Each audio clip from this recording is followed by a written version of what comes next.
Hey there, friends.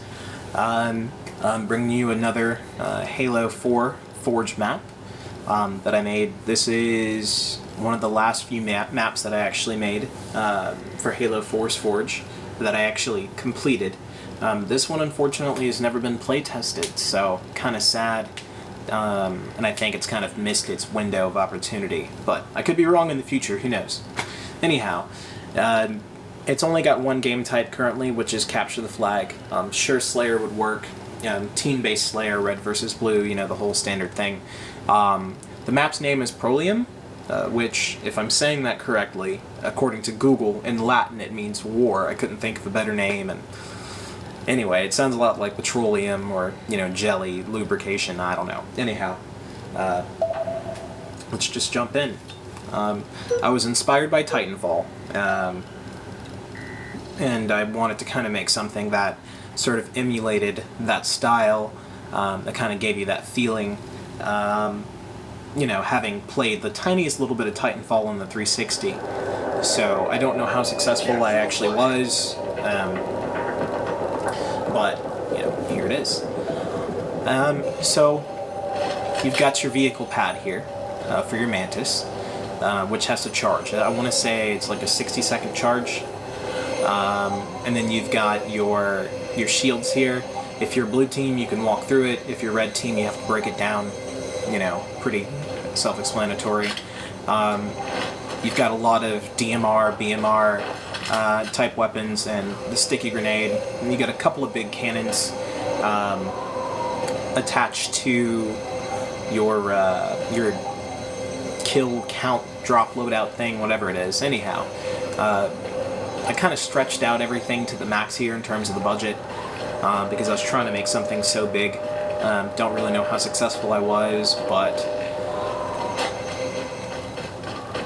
yeah, I watched a few YouTube tutorials and figured out how to build turrets outside of you know, their suggested game type, so those work really well. And you're probably thinking, oh, well, why would I need turrets or whatever? Well, once the vehicle pads have loaded, anyone who is the appropriate color can jump into a Mantis. So obviously, all of the vehicle pads around here are all blue, so only blue team can jump into them. And it's a very immediate thing too. Originally I was going to try and emulate the Titan falling from the sky, but with the way that I'd set up the map, it wasn't going to work, so you know, these are actually a really great countermeasure against the Mantis. And the Mantis is, you know, primarily, I'm sure, what most people are going to be using. There is a Scorpion tank that loads up on either side, so that's, you know, kind of interesting. And it is a capture the flag game type, so you're going to have, you know, a couple of people going for the flag, which is, you know, in the base here, and the rest of everyone's going to be, you know, shooting it out with the Mantises. Humans aren't totally fragile and weak compared to the Mantis.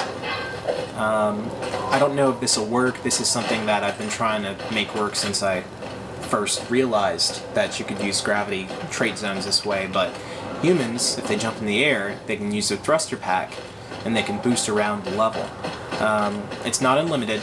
I have it set to recharge very quickly though, and you can go in any direction. And the idea, of course, is mobility versus power. If you want this mobility, I mean, you can literally run away from the Mantis very, you know, quite easily, unless they corner you or if they shoot you down. And you know, you can nearly almost in just a couple of thrusts get to the other side of the base here. So I imagine this would actually make for a very cool gameplay mechanic. And of course, if you're trying to run away to get into your own Mantis, you have this really cool thing here where you can kind of just jump right in. So you get a lot of the speed as a human, and then you get the power when you're inside of the Mantis. So again, trying to kind of emulate Titanfall in that respect. And of course, you've got a turret there, you've got a turret there, and you've got a turret that you can set up over there. And it's mirrored on the other side there. You can totally go vertical. Going up here, you do start to move faster because of the limitations of the trait zone, but it's pretty neat. You can get really high up in the air. And